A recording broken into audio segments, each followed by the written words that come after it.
l'IMDCT, donc c'est cette formule-là. Donc qu'est-ce qu'on voit? Ici c'est l'entrée, XK c'est l'entrée.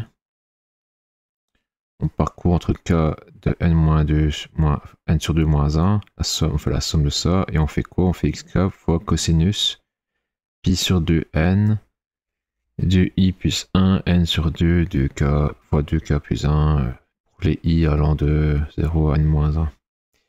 Bon. Ce qu'on voit, c'est que ici, n, c'est le nombre de windowed samples. Pour les short blocks, c'est 12, pour les long blocks, c'est 36. Donc ici, n est constant, on peut dire. K, ça sera constant parce que c'est une boucle. Notre x de K, lui, c'est une valeur qu'on a calculée, c'est les valeurs qu'on a calculées. Cosinus pi sur 2n, 2n, c'est toujours des valeurs constantes. 2i, parce qu'on a une deuxième boucle entre i et n-1, donc c'est toujours constant. Et là, n sur 2, 2k plus i. Donc, si vous voyez bien, on peut séparer en gros cette formule en deux parties. On a d'un côté le xk. Donc on fait une boucle pour tout ça, et donc de 0 à n sur 2 moins 1. Et on a notre xk qui devrait être multiplié par ce facteur-là. Toute cette partie-là. Ok? Et donc du coup, ce qu'on peut peut-être faire, pour souci d'optimisation et même pour la simplicité, on va dire, on peut créer encore un arrêt, une const expression, qui va calculer toute cette partie droite. Et donc, nous, de notre IMDCT, tout ce qu'on aura à faire, c'est faire une boucle, cette boucle-là, de la somme-là, et de multiplier par notre entrée par la valeur dans le tableau au bon index. Et voilà, on en a notre sortie. Je pense qu'on peut faire ça. Ici, après, il y a le windowing, l'overlapping, ça on regardera après c'est quoi. Mais pour l'IMDCT, vous voyez, la formule n'est pas encore trop compliquée et on peut peut-être, donc du coup, stocker toute cette valeur-là. Alors évidemment, n dépend de short block ou long block, mais voilà quoi. Et en plus, pour les short blocks, ça s'arrête à 12, pour les long blocks, ça va jusqu'à 36, mais la partie de long block qui s'arrête à 12, c'est la même que la short block, on dirait. Il n'y a pas de différence.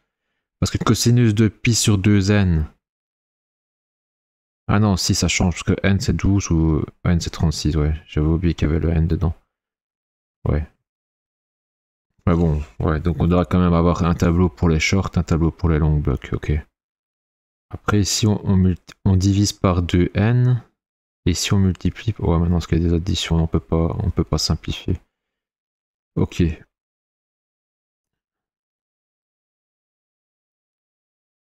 Il y a une autre chose que j'ai remarqué, c'est que toutes les opérations qu'on fait à partir d'ici, quand on commence à travailler sur les valeurs, comme vous voyez ici, qu'est-ce qu'on fait? On fait une boucle de frequency line index.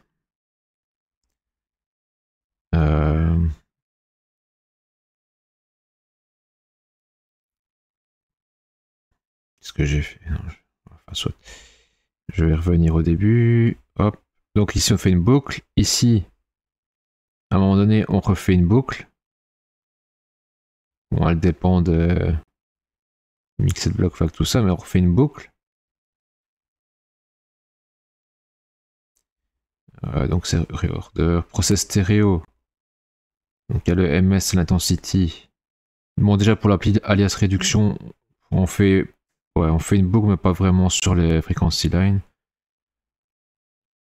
Peut-être on peut la transformer en boucle de frequency line, il faut voir ce que. Enfin. On parcourt quand même les frequency lines dans un certain sens, c'est juste qu'on les parcourt pas dans l'ordre normal, qu'on va dire. Et pour les process stéréo, MS et intensity, là on fait encore une boucle sur les frequency lines. Là, on fait encore une boucle sur les frequency lines. Ce que je veux dire par là, c'est qu'à la place de faire chaque fois des boucles, on pourrait faire une grosse boucle ici et qui appelle chaque fois une seule opération à la fois. Pour avoir qu'une seule grosse boucle et plusieurs opérations. Mais pour que ça marche, il faut qu'une opération, l'opération suivante ne dépende pas de la totalité de l'opération précédente. Parce que si par exemple, quand on réorder, bah, ça va modifier l'endroit les valeurs des fréquences lines à un certain endroit, et du coup, après, pour le stéréo, bah, si ça prend des valeurs à certains index qui dépendent de anciennes valeurs, bah, ça va peut-être poser un problème si on les fait un par un. Enfin, j'explique mal, mais en gros, faut voir si on est dépendant ou indépendant des opérations précédentes, de la totalité de l'opération précédente ou pas. Si on est juste dépendant de l'opération précédente mais à l'index courant, alors on peut faire la grosse boucle.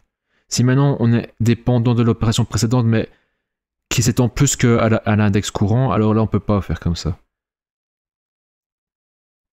Mais bon, ça c'est un truc qu'on verra après, encore on refactorise encore le code après. Mais voilà, donc ici ce qu'on va faire, c'est qu'on va créer une nouvelle fonction, donc appli imdct.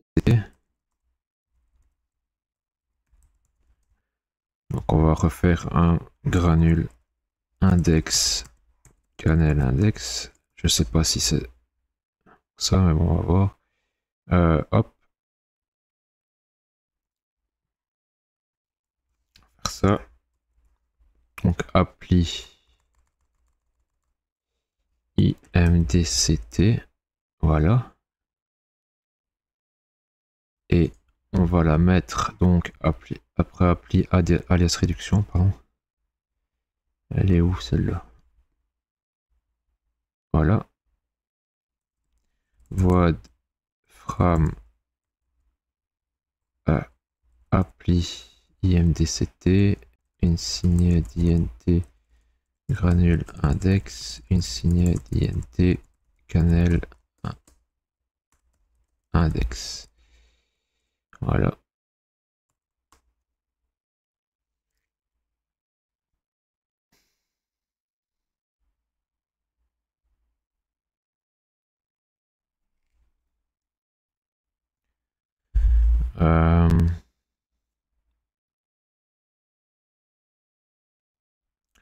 On va d'abord l'écrire normalement. Et après, on essaiera de mettre les valeurs qu'on applique dans un tableau à part. Je suis où? Je suis là.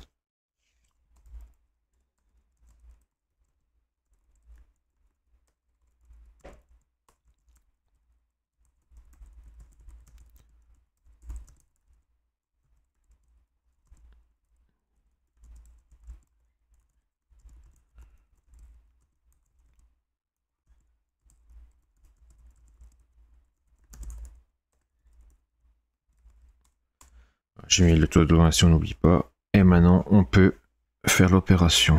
Donc, je vais juste voir dans l'autre document. Qu'est-ce qu'ils disent?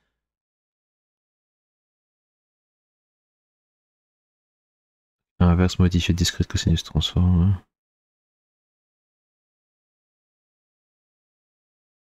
Ouais, il parle d'overlapping, tout ça. Pour l'instant, ça ne nous intéresse pas. Ça, c'est pour après, je pense.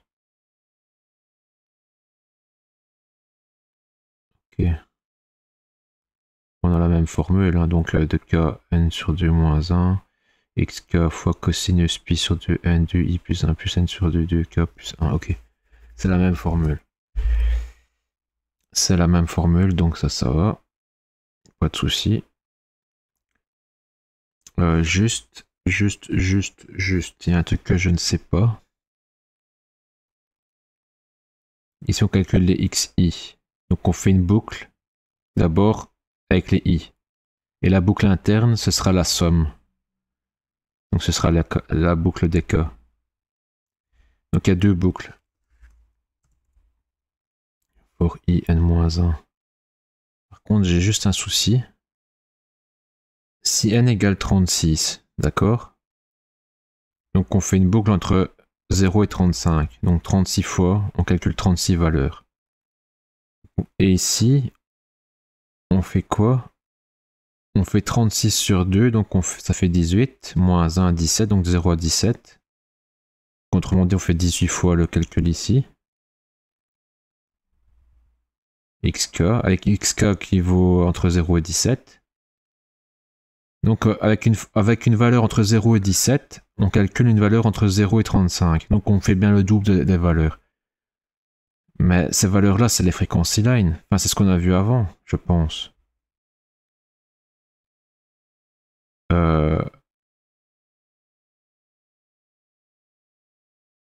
Mais nos frequency lines, elles vont jusqu'à 576. Ça, j'ai un petit souci par contre. On avait 576 divisé en 36, ça fait 16.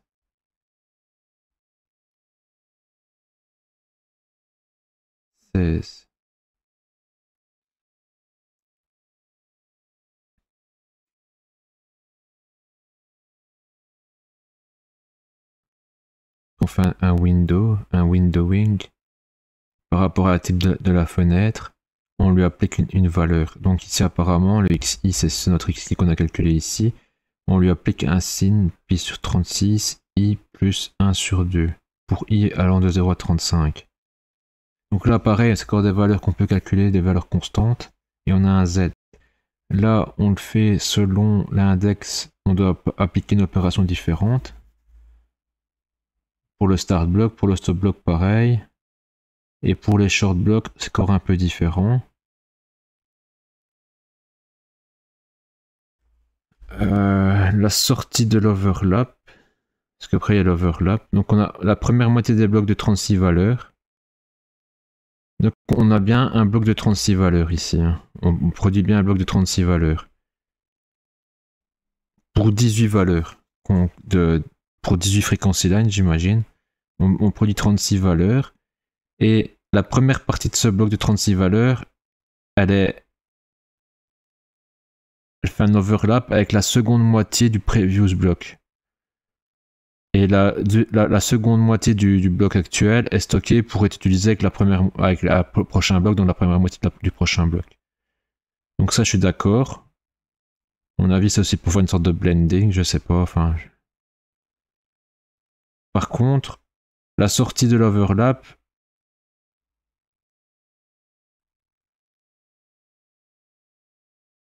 les samples pour chaque des 32 polyphases subbandes.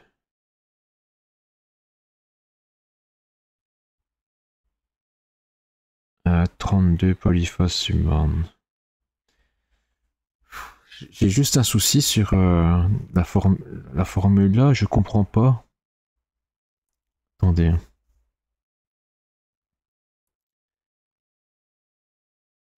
Là, je comprenais parce qu'on va jusqu'à 30, entre 1 et 3, jusqu'à plus petit que 32, mais on faisait 18. On parcourait bien tout en gros. Enfin, pas tout, mais pratiquement tout parce qu'on faisait pas l'alias réduction sur toutes les lignes, mais bon. On parcourait bien tout le système, quoi, toute la granule. Par contre, ici, j'ai l'impression qu'on parcourt pas tout. Si j'applique ça, tout ce que je fais, c'est que je vais aller entre... Avec n-1, j'arrête à 35. xk de 0 à n-2. Ben oui.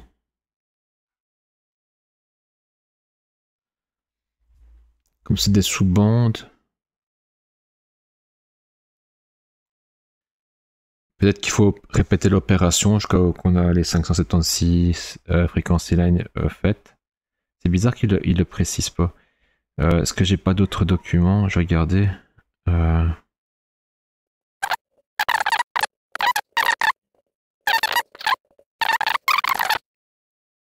Time sample xi from frequency line xk. N is the number of windowed sample. Et pour les short blocks, c'est 12, pour les long blocks, c'est 36. Donc pour n égale 36, l'IMDCT prend 18 frequency lines en entrée et génère 36 samples de sous-bande de filtre polyphase. Ces samples sont multipliés avec un 36 points, une fenêtre 36 points avant qu'elle puisse passer aux prochaines étapes du décodage. Les windowing, il y en a plusieurs types. Produire 36 samples de 18 frequency line veut dire que seulement 18 des samples sont uniques. Par conséquent, la IMDCT utilise un 50% overlap. Les 36 valeurs de l'opération de windowing sont divisées en deux groupes. La première moitié est overlappée avec la seconde moitié du previous block et le suivant avec la seconde moitié, ok. Ils disent pas plus. Je vais voir si j'ai pas encore d'autres informations. C'est pas le même ça? Non.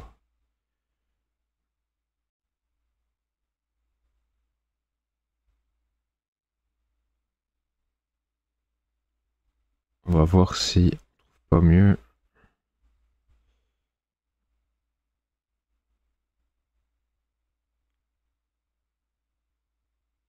Là, il parle bien de 1152 PCM samples sont filtrés en 32 equally space frequency sous-band. Ok. Là, c'est la MDCT. En appliquant une MDCT à chaque timeframe de sous-band sample, les 32 sous-bandes vont être divisées en 18 sous-bandes plus fines, en créant un granule avec un total de 576 frequency line.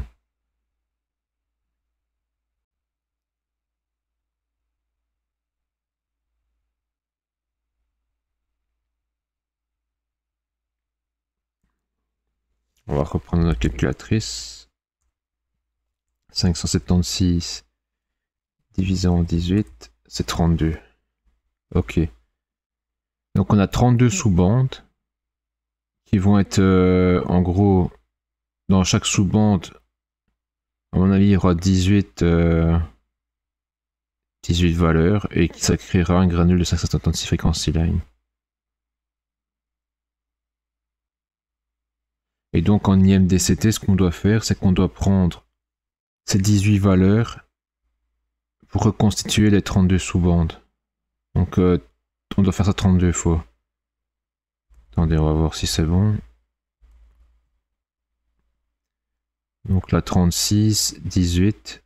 On reconstitue avec les 18 valeurs une valeur et on en fait 36 ainsi.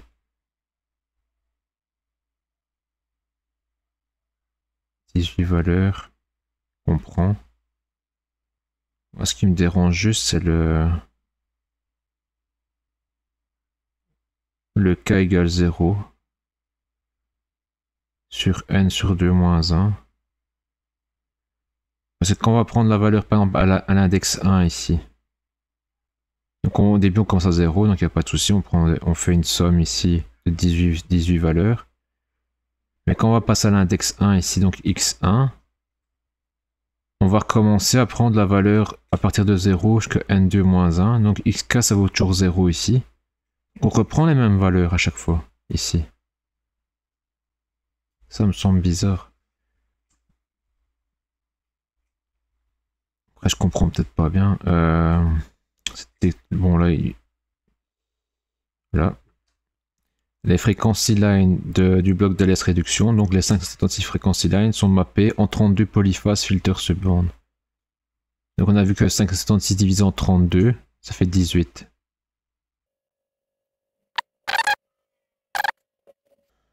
Donc moi, ce qui me dérange, c'est le k ici égale 0. Parce que pour chaque valeur xi, on recommence à prendre les x de 0 jusqu'à 18. Je veux bien qu'on fasse une addition des 18 premières valeurs pour calculer la valeur là. x1 puis x1. Ouais non, c'est bon. C'est bon, mais comme je vous dis, pour moi, cette opération-là, faut la répéter. Je vais toujours écrire le code ainsi, mais ça me dérange. Euh,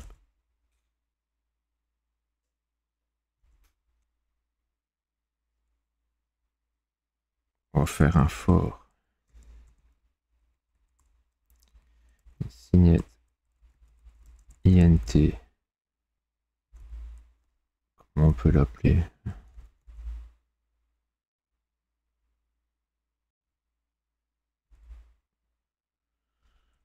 Je vais toujours mettre ça en attendant.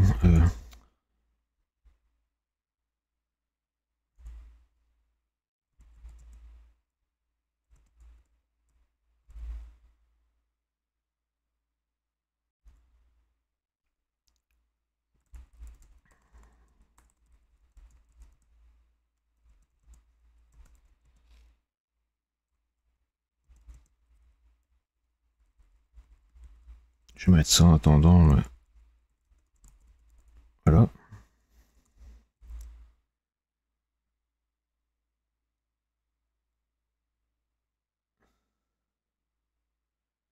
On doit refaire une boucle.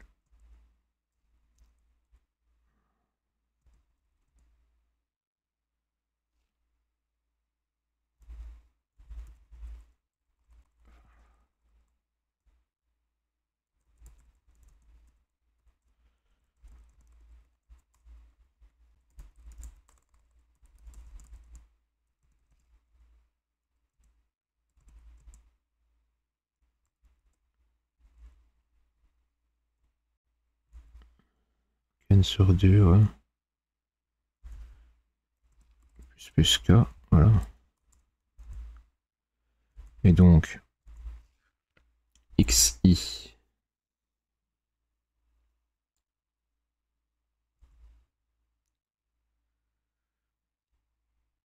On va l'appeler output.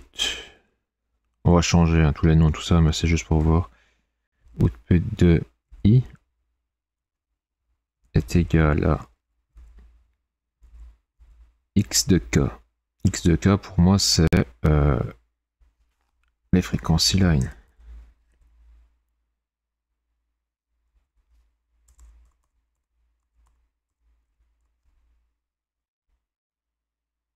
Voilà. Current frequency line value de K. C'est un INT, ouais. Fois std cos. Et donc là, on a pi.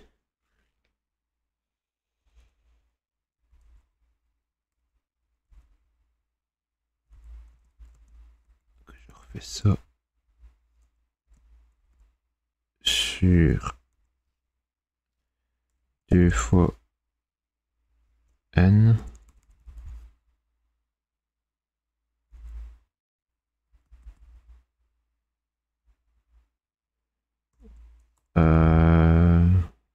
fois entre parenthèses fois entre parenthèses. La fin c'est 2 fois k plus 1 et ici c'est 2 fois i plus 1 plus n sur 2. Voilà.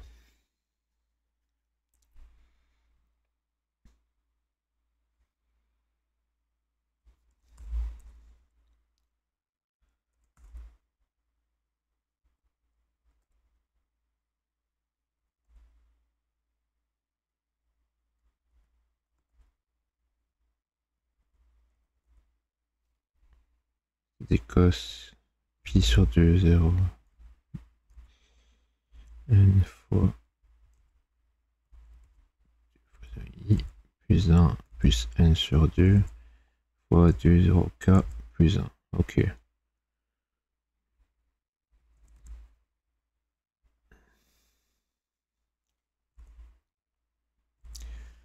Je vous ai dit, le problème, c'est Si on regarde qu'est-ce que je fais ici. Ouais, pardon, ici je dois faire plus. Donc c'est la somme de tout ça. xk fois xk, donc ça fois ça, et j'additionne. Ouais, ok. Ok, c'est l'addition. Voilà, xi. Donc ici, ce que je vais faire, ça 18 fois. Je vais additionner 18 fois des valeurs pour récupérer une valeur i. Cette valeur i, elle s'arrête à 36. Donc à aucun moment, je vais lire des valeurs plus loin que 18 ici. Donc pour moi, je pense qu'il faut répéter tout ça pour toutes les sous-bandes, quoi. En gros, ici, on calcule jusque 36 en lisant même jusque 18. Et 576, on avait dit combien? 576 divisé par 18, ça fait combien? 32. Donc pour moi, il faut répéter ça 32 fois. Il y avait combien de... Attendez. Voilà, 32 polyphase subbande. Pour moi, il faut le répéter 32 fois, ça.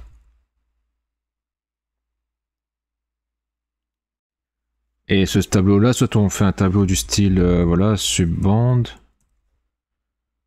un truc du genre, ou alors est-ce qu'on fait juste un tableau à une dimension unique, on calcule le bon index, ça je ne sais pas encore, mais bon.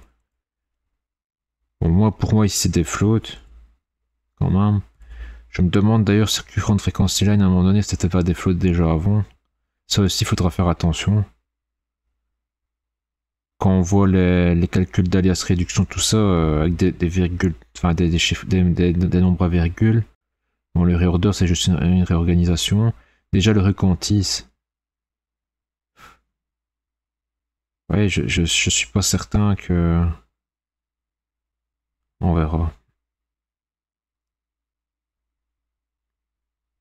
En tout cas, ici, je peux pas remettre directement dans le... Même si je mets le current frequency line value en float, je peux pas mettre directement là-dedans parce que on peut pas modifier le tableau d'entrée directement vu qu'il fait des boucles. Vous voyez? Par exemple, output de i, quand i vaudra 1, il va recalculer les de 0 à 18. Enfin, de 0 à 17. Donc je peux pas avoir déjà modifié la valeur 0 parce qu'après elle va être modifiée pour la suite du calcul. Donc ça, je suis obligé de créer un tableau à part.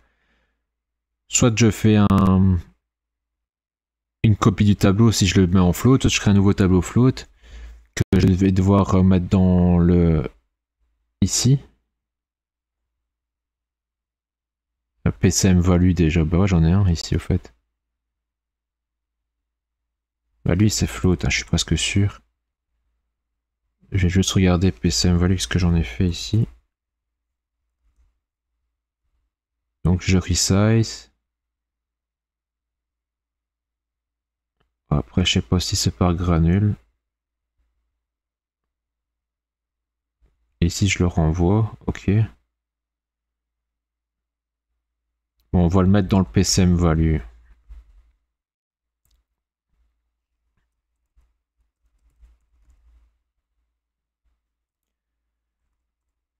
On va juste faire un... Ici, PCM value de i égale 0. Je fais ça parce qu'ici on va l'additionner. Donc forcément, c'est quoi le problème? Ah oui, c'est un vecteur de float, ouais. Puisque, ouais.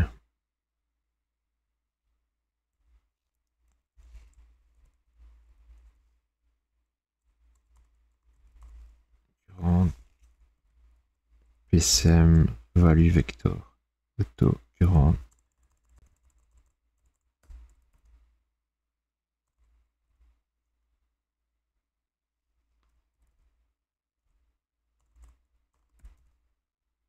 Voilà.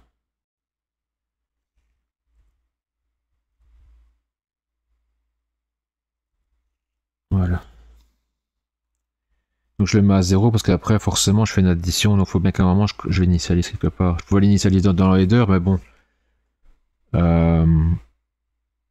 On peut l'initialiser ici, quoi, c'est pas un souci. Au cas où on appellerait cette fonction plusieurs fois, bah, normalement on doit pas l'appeler plusieurs fois, mais bon, imaginons.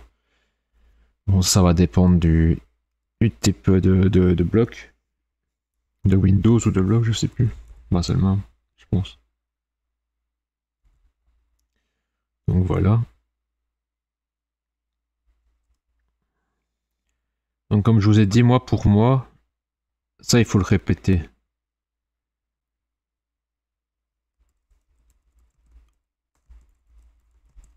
« 32 fois pour toutes les subbandes. Et oui, faire attention aux index, forcément. Puisqu'ici, il faudra incrémenter l'index. Ici aussi. Le cas aussi, il faudra l'incrémenter. Ici, je pense pas. Ici, je pense pas. Ici, je pense pas. Et ici, je pense pas. Je pense que c'est juste pour les tableaux. On prend différentes valeurs, mais le cosinus est toujours la même. Donc, imaginons, je ferai un sorte de... Or, une signed int current. Oh, enfin, je vais mettre plutôt subbande index égale 0. Que subbande index et puis petit que 32. Plus subbande index.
Oh merde.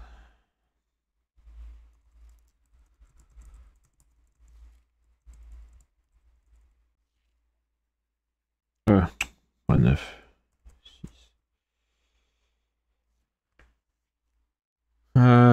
Je pense que c'est plus ou moins comme ça. Hein.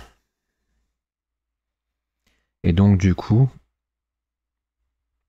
pour moi, ce serait subbande index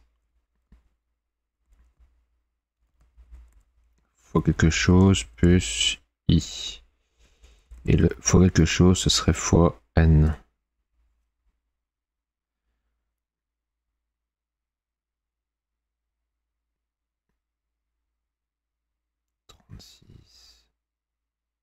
Ok, et là c'est pareil. Hein. Subbande index fois n. Et ici, je réfléchis parce que là on prend que 18 valeurs.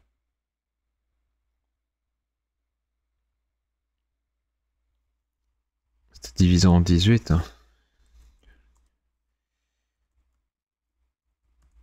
Ouais. Ici, il va y avoir un souci. Parce que là, on produit plus de valeurs, forcément. Mais on a dit qu'elle s'overlappait aussi, hein, donc, ouais. Ouais.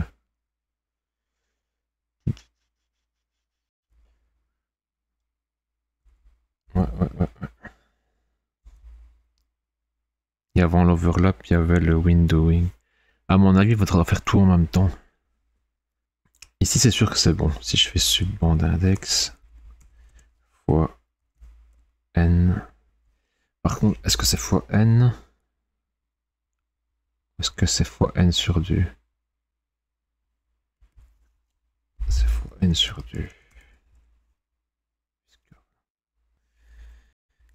Je vais juste regarder un truc. Qu'est-ce que ça fait le windowing? C'est autre chose, mais l'overlap résulte est égal à z plus s de i. Et s de i, z plus 18. On divise bien en 2. Ouais. En fait, je comprends maintenant. Je commence à comprendre. En fait, on utilise donc 18 on utilise n sur 2, donc 36. On va compter, on va dire que c'est 36. Hein, on va pas se casser la tête avec les shortcuts pour l'instant. Donc 36 divisé en 2, 18. On fait une boucle ici de 18, puisqu'on fait n sur 2. Donc avec 18 valeurs d'entrée, on produit 36 valeurs de sortie. Parce que là, en sortie, on additionne tout, mais on le fait n fois. Donc autrement dit, on va faire le double de données. D'accord? C'est pour ça qu'ils disent que certaines valeurs ne sont pas... il y a que certaines valeurs qui sont uniques parce qu'on utilise le double de données. On produit le double de données. Mais ce double de données, on le produit pourquoi? Parce qu'après, on fait un overlapping. Et donc, du coup, ici, cette formule-là, si je la laisse ainsi, ce qui va se passer, c'est qu'on va dépasser la taille parce qu'on n'a que 576 valeurs ici dans le tableau. Et là, je vais dépasser, parce que regardez, si je fais on va prendre la dernière subbande index. Je fais subbande index de 35. Enfin, subbande index égale 35. Ah, pardon, excusez-moi, je me suis trompé.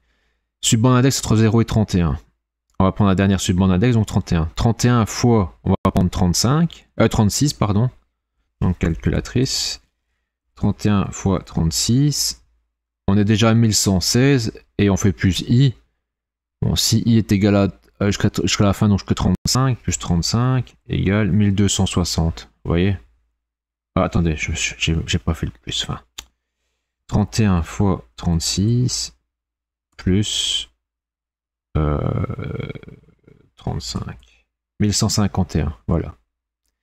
On arrive à l'index 1151. Et si vous regardez l'index 1151, ça veut dire 1152 valeurs différentes. Et 1152 valeurs différentes, c'est 576 fois 2. Donc on a bien le double de valeur ici, sauf que j'ai fait un tableau moi de 576, puisque je suis censé avoir 576 valeurs, et pas le double. Et pourquoi j'ai le double? Parce que c'est l'IMDCT est fait comme ça. Mais il y a l'overlapping après qui va prendre la moitié du bloc précédent, du bloc courant, avec la moitié supérieure du bloc précédent pour les mixer ensemble, et après le bloc courant, la deuxième moitié va aller avec la première moitié du bloc suivant pour les mettre ensemble. Donc à chaque bloc, en gros, la moitié des valeurs va se mixer avec la moitié des valeurs du bloc suivant. Donc on va tout diviser en deux au final, et on va bien avoir nos 576 valeurs différentes. Le seul truc, c'est que je peux pas faire ça ici encore. Soit je crée un tableau temporaire pour une sous-bande de 36 fois... attendez, hein, donc 36 valeurs. Bah de 36 valeurs tout simplement. Je fais un tableau temporaire ici de 36 valeurs, que je stocke tout dedans. Et ici en sortie,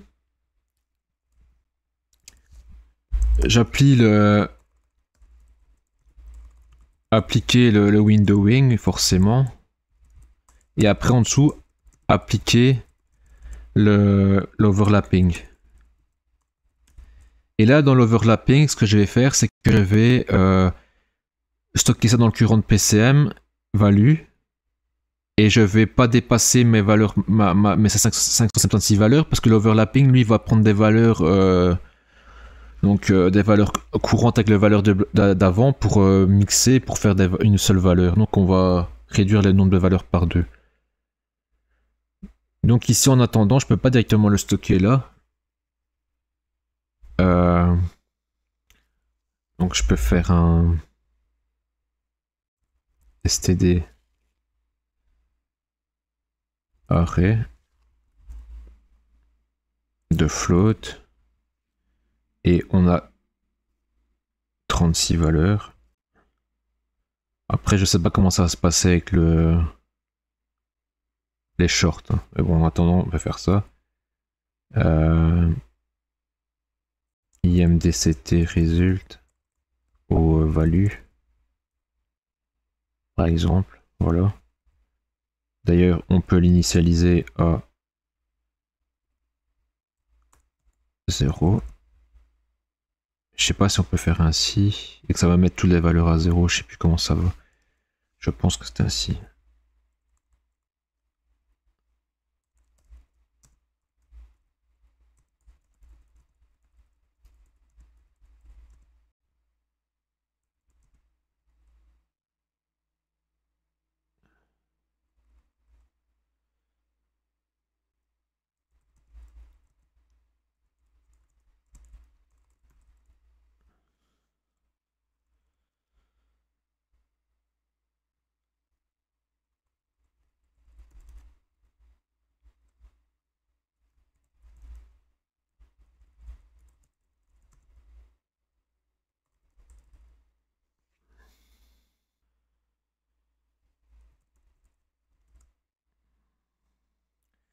Il y a un autre truc qui n'a rien à voir, mais par exemple ici j'ai fait un std vector de std vector.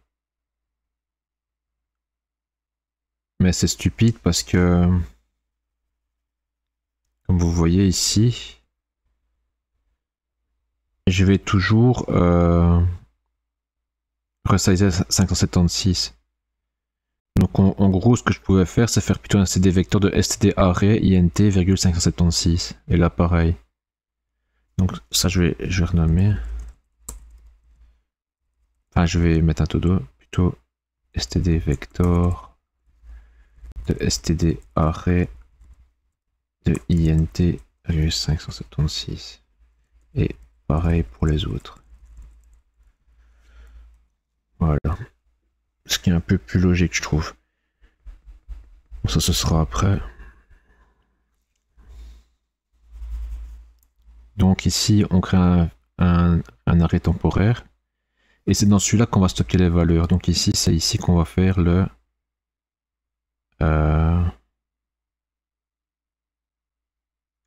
Et comme on recommence en 2 fois, à chaque fois, après, on va devoir... Quand on aura fini ici, on va devoir le remettre à 0. Donc il ne faut même pas l'initialiser. Parce qu'après, on va devoir le réutiliser. Ou alors, il faut le mettre dans la boucle ici pour le recréer à chaque fois à 0. Je pense que c'est peut-être mieux de... Je sais pas au niveau optimisation avec le compiler s'il le fait automatiquement pas. Soit je le laisse ici et j'initialise un 0 là, soit je le mets ici dans la boucle, entre la première et la deuxième boucle, et j'initialise à 0 et ça je peux l'enlever. Qu'est-ce qui est le plus rapide? Est-ce qu'il va réallouer à chaque fois un tableau? Je pense pas, puisque c'est en plus je pense que ça peut être stocké statiquement ça, donc je vais plutôt faire ça. Ce sera plus propre de toute façon, niveau programmation. Et je pense que le compilateur, il sait gérer ce genre de choses, sans problème. Donc ici, j'initialise à 0. Donc du coup, ça, j'ai plus besoin.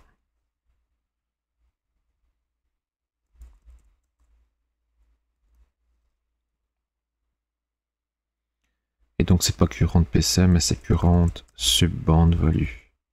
Et on fait plutôt ce calcul, on prend juste i. Et i, votre 0 est n, et n, c'est 36. Et là, on a bien 36.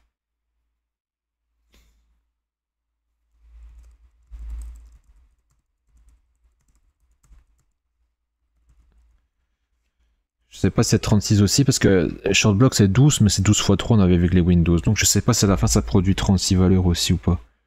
Ça dépend du windowing, ça j'imagine. Après on verra. Et juste regarder que l'écriture du std array, l'initialisation c'est bien comme ça, parce que je me souviens plus. Std array constructor.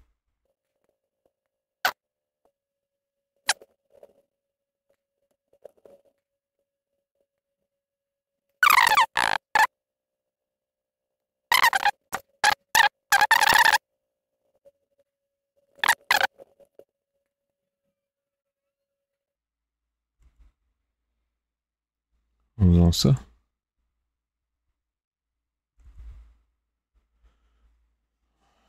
On va tester. Hein. On va tester. Rester 2 heures sur un truc aussi ridicule. C'est tellement que je me souviens plus de rien en C++, ça m'énerve. On va faire int5, temp, size et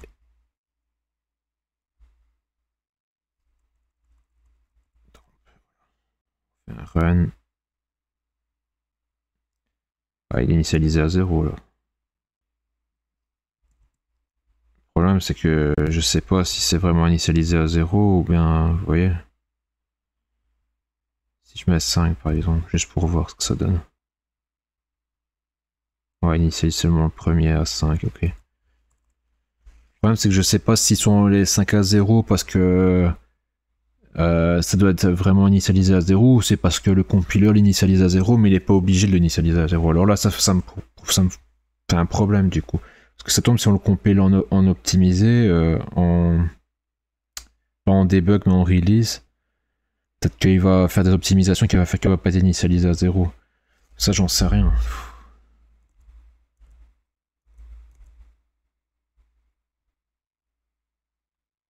Bot tx de n stdrt de n x défaut initialiser every élément d'arrêt. Si t égale std de string, ça sera à chaque fois un anti-string. Si t est une classe son défaut constructeur, si t est égal à int, chaque élément va avoir une valeur indéterminée. Sauf si la déclaration arrive sur un namespace scope. Donc non, c'est pas, on n'est pas obligé d'avoir. Attends, là je suis en local là. Ouais, c'est juste qu'il initialise à 0, mais c'est pas prévu, donc je peux pas faire comme ça. Je trouve ça complètement ridicule, franchement, qu'on n'ait pas un constructeur 0 initialisation. Ah.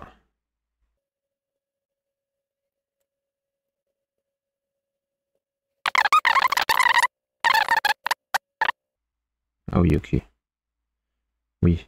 Il veut dire que si on utilise cette structure-là qui a un membre i mais qui n'est pas initialisé au constructeur, et qui est un constructeur qui n'est pas par défaut du coup, quand on va l'utiliser en type nameT, on va utiliser le a, et ben le i sera pas initialisé. Même si on fait ça. Puisqu'il utilise un constructeur. Mais bon, moi je m'en fous, c'est un int. Et ça c'est 0 initialise. Donc c'est bon, si on fait ça, c'est 0 initialise. Ok.